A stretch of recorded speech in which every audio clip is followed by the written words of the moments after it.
Aquarians, let's see कि आज आप जिस पर्सन के बारे में सोच के रीडिंग देख रहे हैं वो आपके लिए क्या सोच रहे हैं, उनकी करंट एनर्जीज क्या है, उनकी करंट फीलिंग क्या है आपके लिए, और अगले 24 घंटे में क्या कोई एक्शन आपके लिए आएगा, यस और नो। सो लेट्स सी कुंभ राशि। सबसे पहले देखते हैं जिस भी पर्सन के बारे में सोच के आप ये रीडिंग देख रहे हैं उनकी करंट एनर्जीज क्या है, उनकी ओवरऑल जनरल करंट एनर्जीज क्या है। We have 8 of coin, this is at 8 of pentacle. So मुझे लग रहा है कि ये पर्सन बहुत ज़्यादा खुश नहीं है अपने एटमॉस्फेयर में, लेकिन दुनिया को जो है वो ये पर्सन दिखा रहे हैं कि ये खुश हैं, अपना काम कर रहे हैं, हालांकि इनको बहुत हैवी लग रहा है उस एनर्जीज़ में। ये बहुत खुश भी नहीं महसूस कर रहे। शायद कुछ चीज़ें, कुछ रिसोर्सेज जो जिनकी इनको ज़रूरत थी, जो ये मानते थे कि इनको आगे बढ़ने के लिए, काम करने के लिए जिनकी ज़रूरत पड़ेगी, वो इन्हें नहीं मिल रहे हैं अभी। लेकिन फिर भी काम करना इनकी मजबूरी है, आगे बढ़ना इनकी मजबूरी है, रिलेशनशिप्स को निभाना इनकी मजबूरी है, जिसको ये बहुत अच्छे से निभा रहे हैं, पर खुश नहीं है। With this night of coin मुझे लगता है इनकी लाइफ पे थोड़ी सी स्लो प्रोग्रेस कर रही है, चीज़ें बहुत धीरे धीरे आगे बढ़ रही है। लेकिन ये पर्सन क्योंकि एक कॉइन बना रहे हैं, नाइट ऑफ कॉइन यहाँ है, इनका फुल फोकस अपने स्टेबिलिटी पे है या अपने करियर पे हो, पैसे पे हो, ऐसी वाली एनर्जीज में ये दिख रहा है। लेट्स सी, अगर ये कोई बिजनेस करते हैं तो इस बिजनेस में घाटा हो रहा है, लेकिन स्टिल ये वो बिजनेस कर रहे हैं, ऐसी एनर्जी में है। ठीक है, दुनिया को नहीं बता रहे कि क्या चल रहा है, बट अंदर परेशान हो रहे हैं कि कोशिशें इतनी करने के बाद भी चीज़ें सक्सेसफुल नहीं हो रही। रिलेशनशिप है तो वो निभा रहे हैं, लेकिन उनका हो सकता है कुछ और में मन हो, किसी और तरह का पार्टनर ये अपने लिए चाह रहे हों। लेट्स सी आपकी एनर्जीज क्या हैं। 6 ऑफ सोर्ड्स, तो मे बी एक्वेरियस आप ट्रैवल का प्लान कर रहे हो, मे बी आप अपनी लाइफ में किसी एक सिचुएशन से दूसरी सिचुएशन में मूव कर रहे हो, मे बी आपकी लाइफ के चैलेंजेस अब ख़त्म हो रहे हैं, कोई गुड न्यूज़ आपको मिल रही है और आप अपनी लाइफ में बैलेंस कर रहे हो। ठीक है, कोई लव प्रपोजल भी आपको पिछले दिनों मिला हो, ऐसी सिचुएशन में आप दिखते हो। हालांकि मुझे ये भी लगता है कि ये बैलेंस बनाने में आपको बहुत प्रॉब्लम आ रही होगी, क्योंकि आपका दिल और दिमाग एक चीज़ पे राजी नहीं हो रहा।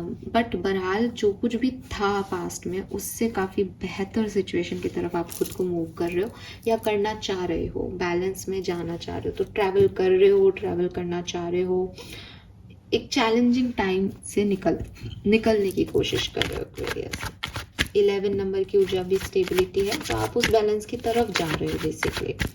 लेट्स सी कि जिस पर्सन के बारे में आप सोच के रीडिंग देख रहे हो उनकी एनर्जी आपके लिए क्या है। We have 3 of wands, we have king of swords, we have king of wands. Oh my God, page of wands, beautiful ऊर्जा, वेरी नाइस। सो गाइज, बहुत ही खूबसूरत कार्ड्स हैं यहाँ पे। हालांकि एक चीज़ मुझे दिखती है कि पहला कार्ड 3 ऑफ वॉन्ड्स है, यहाँ पे 2 किंग है। थर्ड पार्टी सिचुएशन के इश्यूज हो सकते हैं या कोई लॉन्ग डिस्टेंस रिलेशनशिप की बात कर सकते हैं हम यहाँ पे।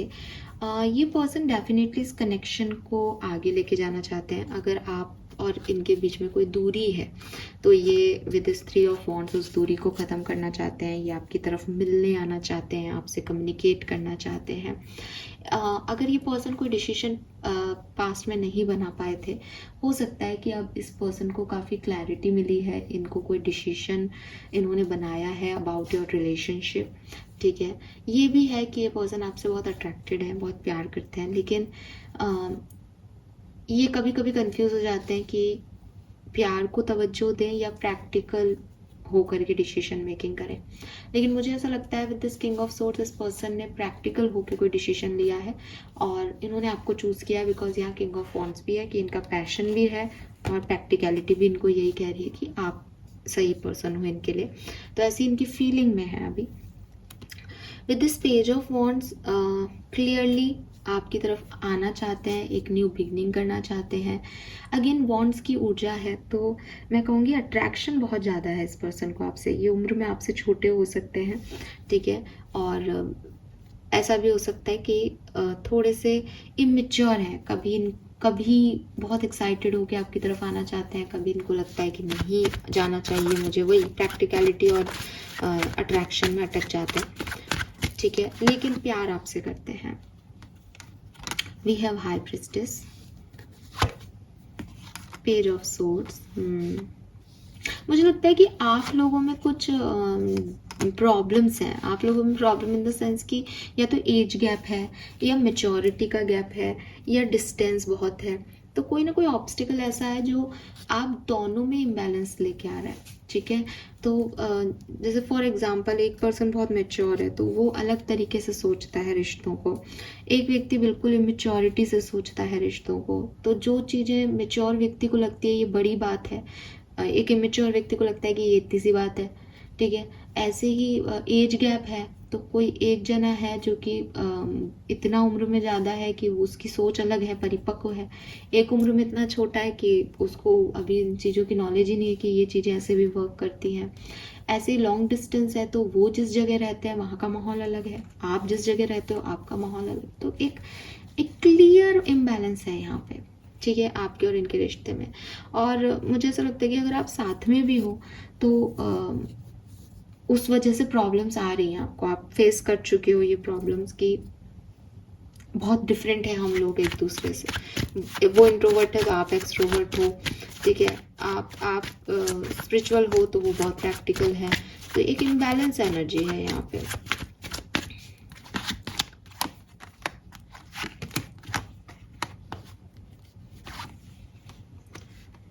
सो अगेन 2 ऑफ सोर्ड्स आ गया।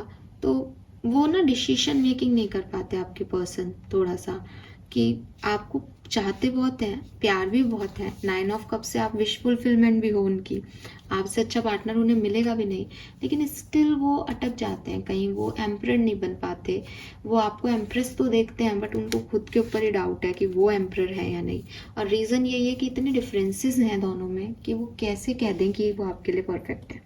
सो इस वजह से ना वो थोड़े से कंफ्यूज रहते हैं। स्पेशली अगर ये पर्सन अभी आपके साथ नहीं है तो इनको बड़ा कंफ्यूजन होता है, मन इनका आपकी तरफ ही लगता है, आप ही ने सही पार्टनर लगते हो, पर डिसीजन मेकिंग करते टाइम ये बहुत कंफ्यूज हो जाता है। ठीक है, लेट्स सी अगले 24 घंटे में क्या कोई एक्शन इस सेपरेटेड लोगों के लिए आएगा अपने पार्टनर का, यस और no. Oh my God, wow, 70% लोगों के लिए मुझे लगता है एक्वेरियस कि आपके पर्सन आपकी तरफ अपने एक्सप्रेशन शो करेंगे, अपने इमोशन शो करेंगे। सो अगर आप सोच रहे थे कि ये पर्सन कब आएंगे तो यस, आज का दिन खास हो सकता है आप में से काफ़ी लोगों के लिए। और जो लोग साथ में हैं मुझे लगता है आपको थोड़ा सा केयरफुल होने की ज़रूरत है। ऐसा नहीं है कि प्यार नहीं है आप लोगों के बीच में, लेकिन या तो कोई थर्ड पार्टी इश्यूज़ आप लोगों के बीच में अफेक्ट कर रहे हैं, या फिर आप लोग इम्बैलेंस हो रहे हो, आप लोग एक सिचुएशन पे आ नहीं पा रहे हो जिसकी वजह से थोड़े से प्रॉब्लम्स आएंगे। तो आपको गाइडेंस यहाँ दिया जा रहा है कि आप प्यार को अहमियत दें, बाकी थर्ड पार्टीज़ को, थर्ड सिचुएशंस को छोड़ दें। आप सिर्फ इतना याद रखें कि मैं इस व्यक्ति से प्यार करता हूँ, फिर आप सारे डिसीजन ले सकते हो, आगे बढ़ सकते हो।